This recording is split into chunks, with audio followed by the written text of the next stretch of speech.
right, when it posts, it will be, cannot be any later than this, the last Believe in Chargers of the 2025 calendar year with the great Lorenzo Neal as we launch our way into 2026. One regular season game to be played against the Broncos on Sunday, January 4th. And then, of course, the tournament starts low. But we finish with the end of the first 16 games, the Houston Texans, this past Saturday, and what a heroic effort. I thought Coach Harbaugh put it best. It's the best quarterback he's ever seen. It was an incredible effort by Justin Herbert, but unfortunately, miscues early, miscues in special teams, missed assignments along the lines and in the back of the defense led to this one getting away from them in a hole they just could not manage to dig themselves out of. And I think it's a reminder that this team's just got to be perfect. If this team's not perfect with all of their issues, it's hard to beat a quality team, and I think that's a lesson to take into the postseason.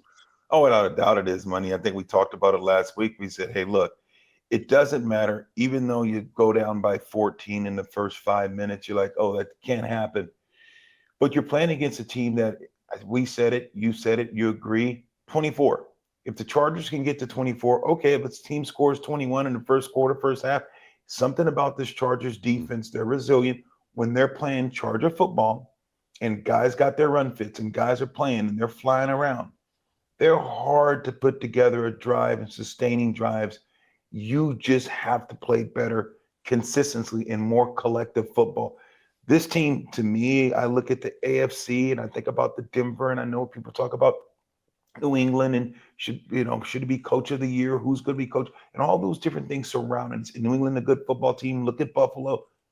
I can tell you, the AFC is wide open. Yeah. There is not a dominant team. And what I seen, I was yelling at the TV and like, what's going on? And but just to watch the way they play, they can compete with anyone. It's just going to be fixing the small things. Don't turn the ball over. Don't give the opposing team short field and 20, 30 yards out and they can get a field goal. Don't do that. If you play fundamentally sound football, and you can have some mistakes, but they can't be crucial mistakes. And keep teams under 21, you can compete.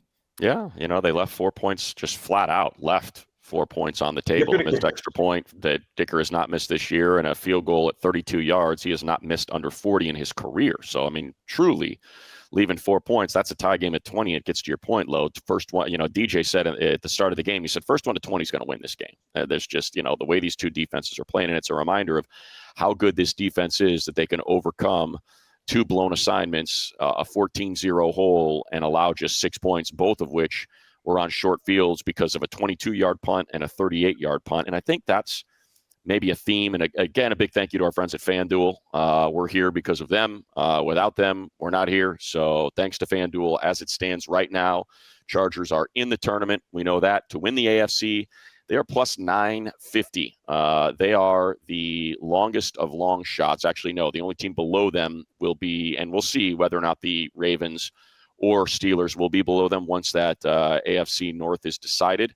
But right now, they are the longest of shots by far. Plus 950 is plus 400 behind Houston, and those are all bunched together. Broncos at 290, Bills 480, Patriots 490, Jags 550, and Texans at 550. Chargers at plus 950 to win the AFC. But to your point, Lo, about the short fields, I sometimes think this team gets in their own head.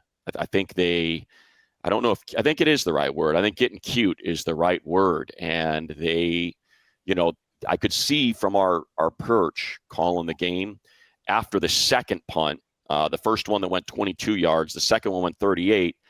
Coach Harbaugh kind of marched over to Coach Ficken, special teams coordinator, and he's just kind of, you see the histrionics, and he's asking, what the hell's going on? And Coach Ficken is like pointing to the left, and it's like, I know you're trying to angle this thing and trying to get it to be perfect, but man, JK's got a massive leg. When he's standing with his toes on his own 5, I just as soon he boot the hell out of that ball for 60, 70 yards gross.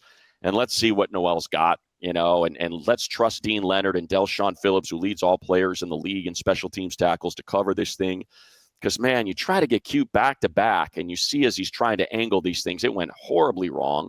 Left this team with short fields. All they had to do was gain, I think, 22 yards on one and 29 yards on the other to get those extra 6 points that became the difference in this game. Yeah, and guess what?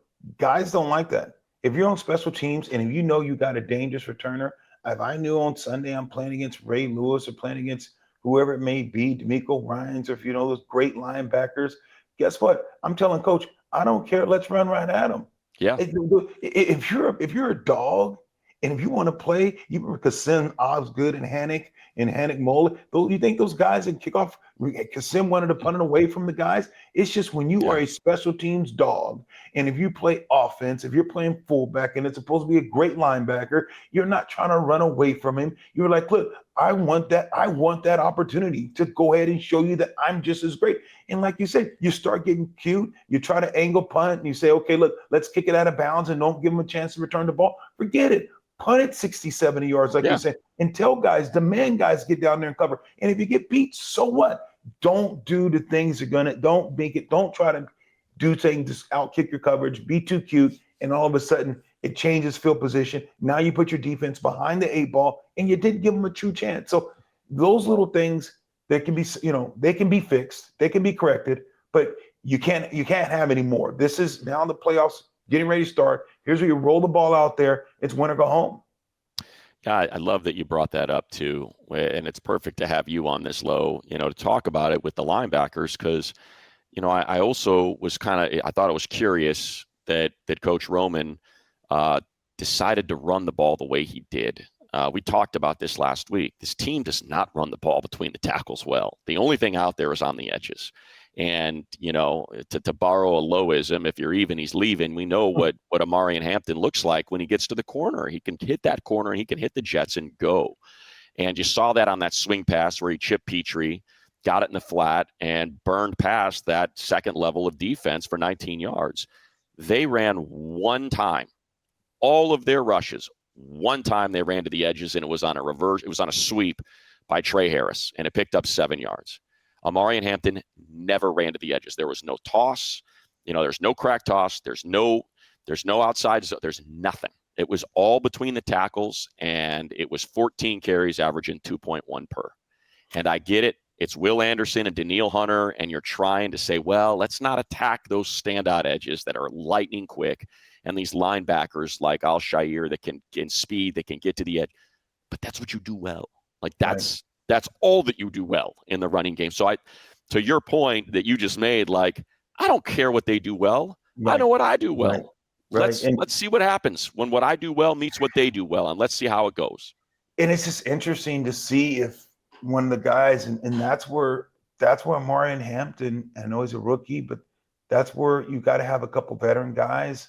That's where you go to Nick, and you are calling Nick and say, Nick, run to the edges. Hey, Nick, you guys, your offensive line, you're going to double team. You guys going big. You're going jumbo package. You're going to have a hat. You're going to have two hats on this guy because, yes, I understand if you have one-on-one block, he's too quick. He's too lean. They're going to get around and bend, and they're going to make the guys back. So I get it. So double team this guy, run at the edge, get Amari Hampton out of the woods, out of the thick of those things, and get him to his strength. Those are conversations sometimes that coaches need to have. The coaches. Players where it's not condescending. It's not where a player overstepping his boundaries. Say, look, this is what I like. I still feel we can't block. Coach, let's try to double team. Give me a chance. That's where I can thrive. When you're talking about 14 carries, averaging 2 yards, and Amari's a hard runner. He can run in between tackles. He runs physical. He's a hard runner, but you get him to the edges where he's even more dangerous because now he's got to take on a safety or corner. It's not a linebacker in the thick of things. So I do agree with you. And hopefully Roman can say, okay, I got it. I can't make teams deviate. I can't let them dictate. I have to dictate. I have to do what we are good at and don't worry about what they're good at. Yeah. To me, that's it. Just, again, I get it. I want nothing to do with Daniil Hunter is a freaking walking freak show, he's a monster. And Will Anderson. I get, let's not deal with them. Let's deal with but they were beating the snot out of Mackay back then, man. Every single snap, that guy's 5 yards back. I don't know. I think he's just beat to hell, which is why I'm assuming he is not going to play this week. We'll get into that against the Broncos. I wouldn't be surprised if they sat Trey. as well. I think, just these guys that have been beat up, give them that week. And then hopefully we can see that Philadelphia Mekhi Becton, if he's got a full week off, get rested. And let's see, because I just feel like we haven't seen a lot of that this year, man, of what he was doing. And I know he was injured all through training camp. So I wonder if he's just been dealing with stuff all year, and against a team like the Texans. He's not going up against, their Fatukasi was out of this game, Settle's out of this game. Who else was out of this game? Mario Edwards. Like, they were playing with all their backup interior linemen, and man, they are putting him on skates on whatever that trick play was that Roman tried to run with Amari and Hampton. Mekhi Becton's 5 yards in the backfield on the snap. Before that, then his ass ran right into Amari and Hampton, blew the play up. Right. So I think, that's kind of something to keep an eye on is just getting these guys right. And I totally agree with Coach. No reason to play these dudes against Denver. You already know you're going on the road. You're not going to win. You don't have a shot at a home game. So who cares if you go to Baltimore or Pittsburgh, Jacksonville or Houston or New England or, whichever, or Denver, if you win this game with your backups. Who cares? You're going on the road. It's going to be a really good team that's playing a home game. I'd rather have the team healthy, going to play a really good team, than trying to win a game against Denver, getting the 5 seed, getting the snot kicked out of you, and heading on the road against a physical Pittsburgh, a physical Baltimore team, and trying to win that game, and then having to go back to Denver, go back to New England the following week to try to keep this thing going. Get the guys healthy. Yeah, I totally agree with you, and I hope that Steelers find a way to win. It looks like Baltimore. I've seen the way that Derrick Henry's running in the last game. He looked like Derrick Henry of 2 years ago. Downhill, running hard, running over people, holding on to the ball. Baltimore seems like they're playing pretty decent, but they have, their defense doesn't scare me. The Steelers are up and down. I don't think the Steelers are. You look at them without having their receiver. I just don't think Aaron has it. Kind of losing his fastball. Their defense is up and down. I'd love to play the Steelers personally, but we'll see. What this week brings. How many guys can get healthy? Because you do need these guys healthy. Because it's going to be a strip. It's going to be tough. Playoffs is just guys are going to turn it up just a little bit more. Jacksonville has shown some inconsistency, but Jacksonville's a hot team. They're showing that they can play, but it doesn't scare you. No one's out there to just scares the Chargers. So I understand the odds are against them, and they're the longest dog away from in the playoffs. And why? It's because of the offensive line. It's because the inconsistency with the offensive line, and that's why they're the dog.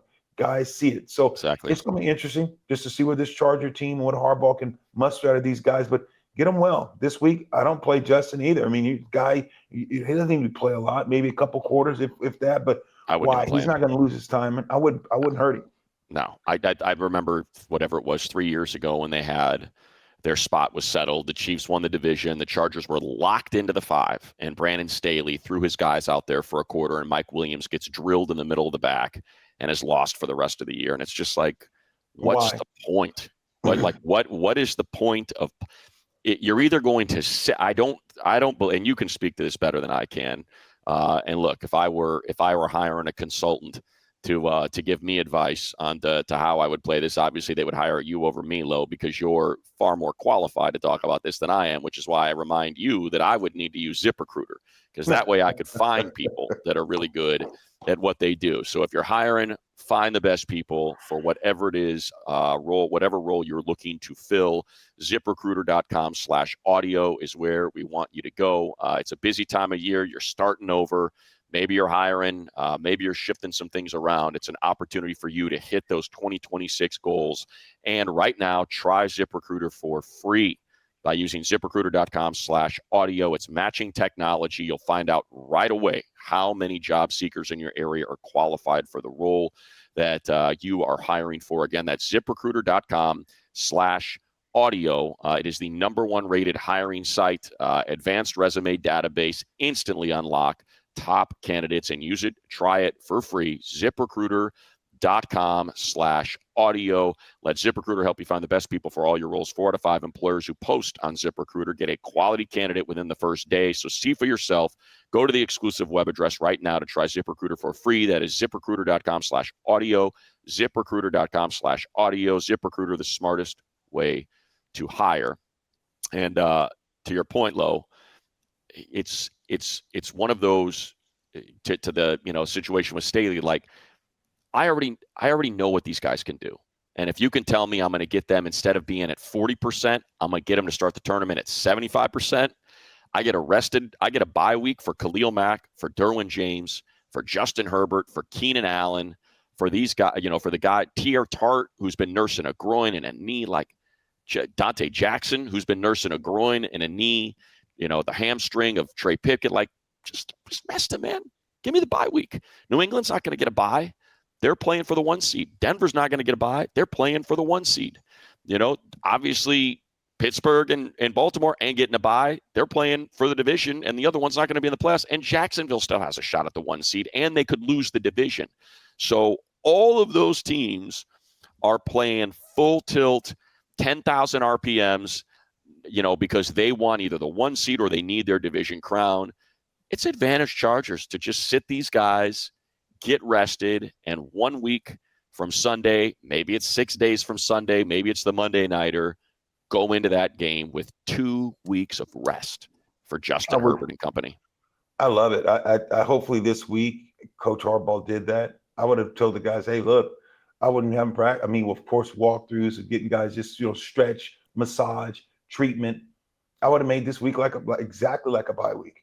And, especially for certain guys like the Khalil Mack. No, hey, man, you stay in, you're getting stretched, you're getting treatment. Hey, I want you guys to go for a run, stay lathered up, do the things you want to do, make sure the muscles go, okay, let's keep a little time. But this week would have been totally for my starters. Now, this week for the young guys that, but I wouldn't play my running back. Marion, he's going to take a pounding. Yeah. And I know you say, oh, he's young. No. Let that guy rest because you need him in the playoffs. But I would be like, okay, these young guys, young linemen, young type, let these guys go out there and play, let them build some character. They get to see what it's like, and let your dogs rest. I wouldn't even think about playing Herbert. I hope Harbaugh, they don't let these guys rest. Let these guys rest because the thick of things are getting ready to happen. And if you're healthy, I'm telling you, don't be surprised if this team makes a run. Last year, I didn't have necessarily the receivers. I know guys were banged up on offensive line, but even though in spite of right now the offensive line is not what we know, it's a below average, they can still win. Yeah. Oh, yeah. And I'll tell you, Lo, the other thing I would do for this week is I don't mind getting a look at a different interior three. I don't mind getting a look at Andre James at center, Trevor Penning at right guard, Zion Johnson, keep him in there at left guard. He's been healthy all year. Zion's been consistent. He's been solid all year. I wouldn't mind seeing what that interior three looks like. Mm-hmm. This is one of the best fronts in football. Can you hold up? Can you open some lanes up? Can you keep the pocket solid for Trey Lance so he can use his legs to escape and get a little bit of that RPO game going, get a little bit of that Greg Roman, Colin Kaepernick, Andrew Luck, Lamar Jackson, early Josh Allen specialty going for Greg. He loves calling offense like this. I wouldn't mind seeing some of those three guys out there on that interior to maybe, what does coach say? Competitors welcome. Maybe put a little bit of heat on on Bradley and on Mackay, who have had really tough seasons, and show that you can go out there and you can get something done. And trust me, Money. Everyone's like, oh, okay, the starter's sitting. It's like, okay, guys are going to play hard. That's BS. Trey Lance wants to play. Trey ready to play. Don't think that these backups aren't looking at this and saying, as a coach and as a player, I'm playing in a playoff game. I'm getting ready to play against Denver, possibly the best team in the AFC. You want to make some money? You don't think the message to these guys is, hey, look, we're going to rest some guys, but you're good enough. You want to make some money? You want teams? You don't think that every backup in the league, a lot of backups in this league believe that they should be starters? Yeah. They believe that they should be starting. They believe that they should be playing more. They believe that they should be getting reps, every single one of them. And now if you're a player, that's what you should be thinking. So if that's the case, now you roll out there, Harbaugh tells these guys, hey, look, you wanted the opportunity. You think you should be starting this opportunity. Stand up. Guys going to be watching. The nation's going to be watching. The football world is watching. You're playing against a Denver team that is playing to be the number 1 seed. Go out there and play football, and I guarantee you the phone's going to be ringing. Your agent's going to call you afterwards. You get these guys fired up, man. They'll play for you. Yeah, and I think you're right on Amarion, just because he's been banged up and he's just getting back. I would play Jarrett Patterson. Hey, Jarrett, here's all your carries, man. Get out there. Yep. Go have a good time. And like you said, I think you've got the young receivers in Trey Harris and Keandre Lambert-Smith. You got the young tight end and Arondé Gadd. These guys are good enough, man. They're good enough to go out there and put up some points on the board and to make it hard on Denver. And obviously it's going to be a different looking game plan. We know how hard Trey Harris blocks. You got Will Dissly out there blocking. So I think you'll have an opportunity to at least have, what will be not just a functioning offense, but I think an offense that's hard to prepare for because it is going to look a little bit different than what. Now, look, is it playing Justin Herbert? No. Justin Herbert's beat the Broncos 3 times in a row. He's cut their hearts out and handed it to them on a plate these last 3 games. All 3 of these games, they've thought they've had one, and Justin Herbert being just Justin Herbert, how incredible he is, has overcome it, and it damn near overcame everything, constant pressure. Guys dropping passes, poor execution by the offensive line. Herbert overcame all of that and had his team in position to win. So, yeah, it's not that. But at the same time, it's not going out there like the Chiefs did last year and, just cruise into a 38-0 blowout at the hands of the Broncos. I don't envision that happening. It could. They're that good. They are the number 1 seed. They have won 11 games in a row. But I think you're right, Lo. I think it's Trey Lance could be a $10 to $12 million guy. That could be that veteran player that's, that the Raiders sign to help Fernando Mendoza, that the Jets sign to help Fernando Mendoza, or, Dante Moore, or something like that. He's going out there to try to make tens of millions of dollars. Right. So there's still an opportunity to, now look, for me personally, I know coach can't talk like this and players can't, and I'm sure, people wherever would point to this, and I'm not saying that one opponent's easier than the other. All I'm speaking to is all I really care about is the front. What does the defensive front look like? And if you were to tell me I got to pick between Denver, Jacksonville, Houston, and New England, those are the fronts I got to pick between. Harold Landry's been good. Milton Williams is good. These guys are good. Barmore is good. I'll take them. I would much rather see that front than Travon Walker and Josh Hines-Allen and Eric Armstead. We already know what that looked like against Jacksonville. I would much rather see him than Benito and Zach Allen and that back end of the Denver defense, and I would most definitely rather see them than what we just saw in Houston. So, to me, that's, if I could line it up, even though it'll be 30-degree weather and it's the furthest road trip you could take to get out to Foxborough. And to me, that's just the defensive front that I think they probably have the best chance against, is to try to keep them in check and to try to keep this thing tight and to have, Justin Herbert playing at what I think is perhaps his highest level he's ever played. I know the numbers might not say that, but I just think he is executing at such a high level, especially in critical moments. I'd rather have it be a tight game against a second-year quarterback and a first-year head coach and a lot of new pieces, that won 4 games. To me, it just lines up better to me. Oh, I agree. I think when you think about, even though he struggled early this year, Trevor's playing very, very complimentary football. He's playing very good. Jacksonville is one of those teams right now that's scary in the NFC. I wouldn't want to see him. I like going to New England. Like you said, even Bo Nix, man, he's inconsistent. He tries sometimes too hard. The running game is not necessarily great. Yeah, they got a great secondary, but they don't necessarily scare. Jacksonville's been playing well. The Houston Texans defense is unreal. Their offense is nothing. Their offense is just okay. So when you think about what's at stake and you look at this playoff run, like you're saying, okay, line up. Hey, sign me up. Let's go to New England. Yeah, the weather may be bad, but you got a quarterback that hasn't played in this situation. He's not in. It hasn't been in this element. And right now, I don't know if Josh is unbelievable quarterback. He can run. He can do things. Yeah. I get it, but I don't know. I think right now, I don't think you can't just dismiss Herbert and say he's not maybe the best quarterback in the AFC in the playoffs, or you say is it Josh or he's in the conversation. He's in that conversation. If you want to exclude Josh, just say, okay, I'm just going to take Josh out because he's a reigning MVP, and take Josh out of it and say, what quarterback would you rather have after Josh?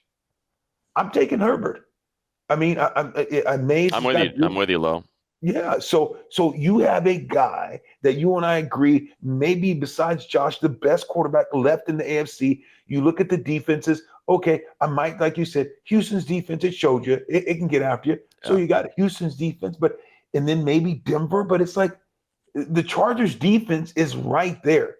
It's not like if you just pen to paper in the AFC, there's nothing or no team to me that is superior over the Chargers. Defensively. Yeah, I know what you're saying. Like, to me, the defense is good enough to win any game. It is good enough to hold a team to 14 to 17 to 20 points, where Justin Herbert then, conversely, is good enough to put up 21. All you do is win by one in the playoffs. That's it. Any game, all you got to do is win by one. And I think, for Drake May, yeah, he's going to win the MVP. He's coming off a 5-touchdown game against the Jets. But, and they did this with the Chargers last year. And maybe, arguably, it showed its hand in the postseason, right? Everybody pointed out, hey, man, look at the quarterbacks the Chargers played all year. And it was, just to kind of revisit that and remind people what everybody was saying about the Chargers as they entered the postseason with 11 wins. I'm going to pull it up here. It was, let's see, I'm trying to remember who was who. So we had Drake May against no offensive line. We had Aiden O'Connell twice. We had Bo Nix rookie year. You had, I think it was Michael Penix in Atlanta. You had lost to Baltimore. Tennessee was Will Levis. Cleveland, I can't even remember who the quarterback was last year, but it was, it was right. So like that. What I'm getting at is now I go through the Patriots this year. It was Geno Smith, Tua, Bryce, obviously Josh Allen twice. It was Spencer Rattler. It was Cam Ward. It was Dylan Gabriel. It was Kirk Cousins. It was Brady Cook. Like, they're going through the same thing, man. Like, they are coming into the playoffs on fire and battling for the number one seed. But were they really tested? Were they tested by a defense like the Chargers possess? As I go through it, Geno Smith beat them. Yeah, I mean, in week one, and that's why they're not the one seed, because it went down to common opponents, and the Broncos swept the Raiders, and because they lost that week one game.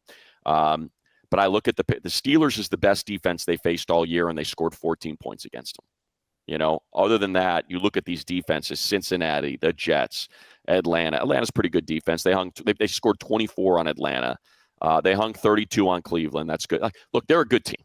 I am not taking anything away from New England. All I'm pointing out is the level of competition, the way their schedule laid out this year, and their personnel on that defensive front lends me to think that that's a matchup that this defense, you can cloud the pick. Look at what happened to C.J. Stroud in that second. It's two busted coverages, and then Jesse Minterman was just cooking up a masterpiece. He was sending – Derwin was constantly blitzing.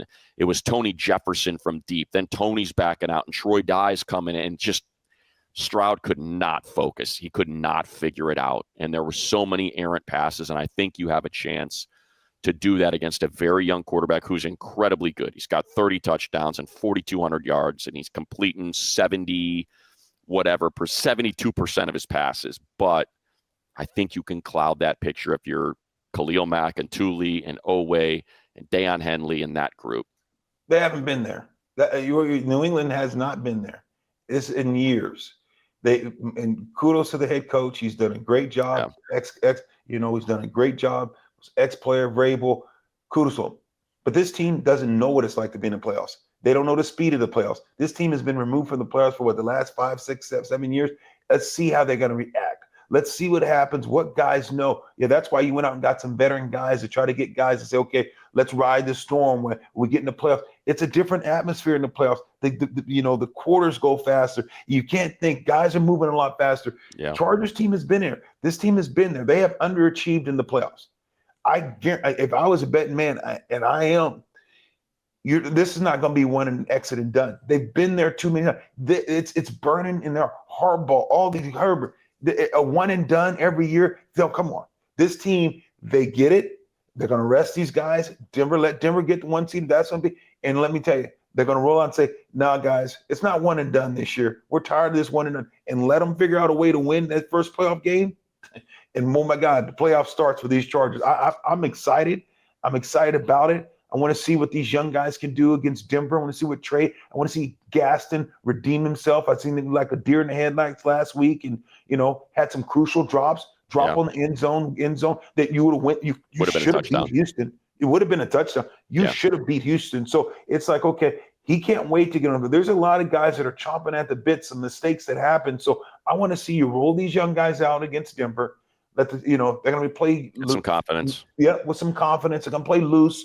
Go have fun. And then guess what? We'll come back next week and we'll start talking about who's the Chargers going to play, what time they're playing, who is, and who's going to be their opponent.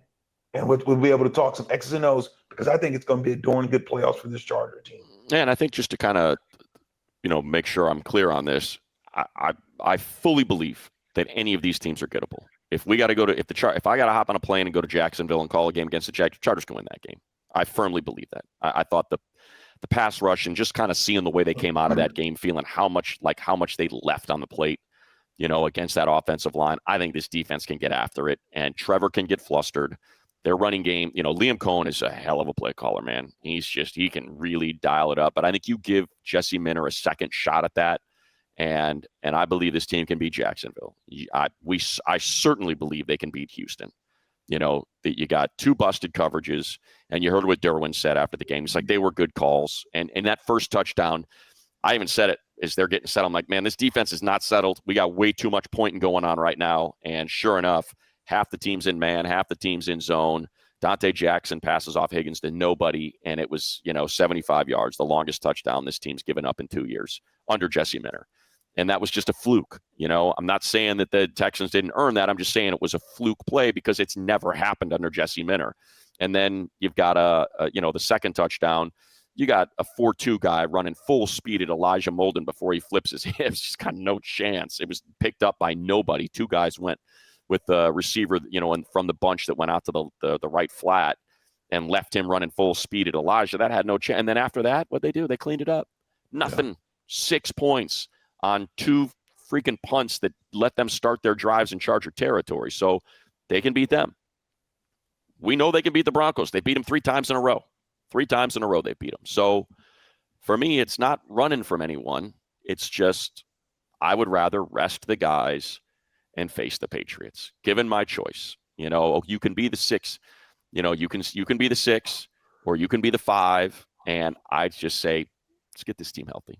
This team gets healthy, and I'll take them against anybody they got to face in that first round, and they win that first game. I just feel like it's a break the seal team. Low, win that first. Get Khalil Mack his first ever playoff win in his career, and to me, I think this thing could be a Lorenzo Neal rolling bowling ball of butcher knives going downhill. For that week 2 match, or that week 2 of the postseason. I totally agree with you, and I think that's a calling card for this team. Khalil Mack. Like you just alluded to, first playoff win. Khalil Mack's not getting any younger. He understands his time is clicking and ticking and passing him by. He's going to do everything he can do. These guys are going to do everything they need to do. Harbaugh understands this. I can't wait. Playoffs are here. Get healthy, Denver. Don't get anyone injured. Hopefully, guys can come out of this game, and then we're just going to see where we're going. We're going to see where we're going and let the cards fall where they may. Yep. We didn't dig too deep into the Houston game. I think it's been litigated and relitigated, and I think we focused on the positives. Defense, great. Offensive line, fix it. Let's get some schemed up outside runs, as opposed to trying to pound this thing between the tackles. It hasn't worked all year. It did not work.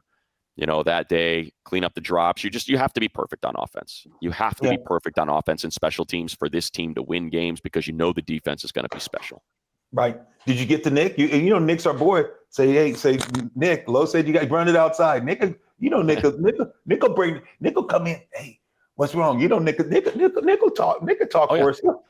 Yeah. No, I will say this. I don't want it to be too negative on the play call. I thought Greg Roman adjusted great. I thought the first couple drives we were like, oh man, he's leaving 5-man protections like this. He's running guys 12 yards downfield in those first 2 3-and-outs, and then he adjusted. And I thought there were some great. He had him schemed up. Look, he had Gadsden schemed wide open for that touchdown. As soon as that backup corner, Tremont Smith, came in when Lassiter went out, what's he do? Let's see what you got, dude. 60 yards downfield. And so, I thought I thought Coach Rowe did a great job of adjusting to what was, what issues were presenting themselves. I would have loved to have seen some more outside runs. Clearly, he was focused on not running at Will Anderson or Danielle Hunter, and I just would have taken it to him. It's like, whatever, man. Let's see what Al-Shaair got. And by the way, NFL, I posted this on my Instagram, the play low. I don't know if you saw it, but like, if you're going to tell me that Denzel Perriman is a repeat offender and that's why he's getting 2 games, and I got Azeez Al-Shaair out there who's been fined 9 times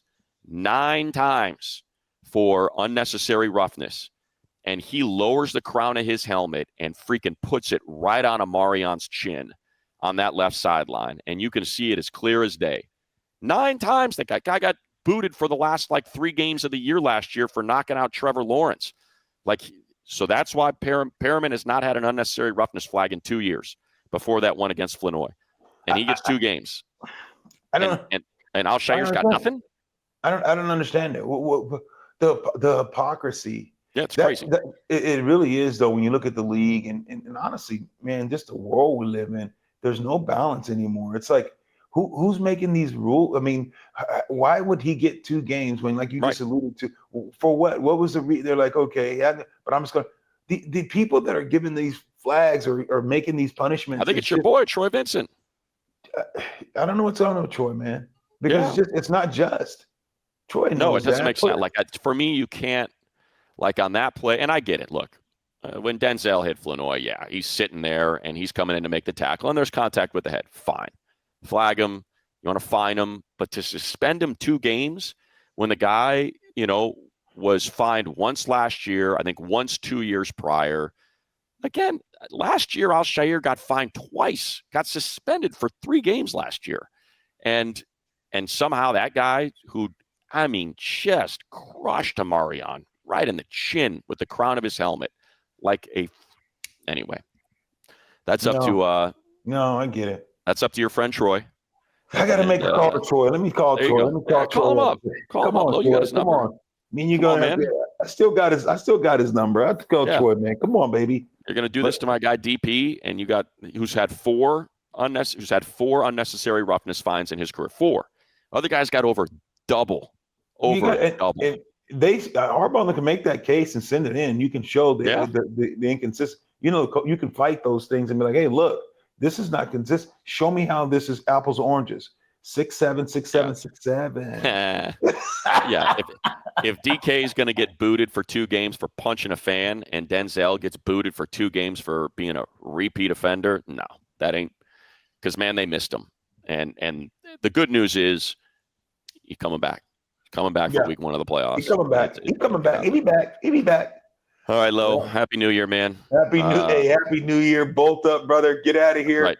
Let's go Chargers. Exactly right. We'll be back next week, hopefully talking about an opponent we're excited about, a healthy roster, and a run to the Super Bowl, of which the Chargers are currently plus 2,000. So get on over to FanDuel and throw a little bit of scratch on there and maybe make a whole lot of money when this team is pushing up that Super Bowl 60. Vince Lombardi. Lowe's going to be right there. It's in his backyard, for goodness sakes. Appreciate y'all. Leave a comment, like, share. That helps us grow this thing. We appreciate all you. Hope you all have a happy and safe end to 2025 and a heck of a start and productive start to the year 2026. I know my big New Year's resolution, Lo, I want to add 5 pounds to my dumbbell incline press. That's what I'm looking to do this year, man. I see those shoulders.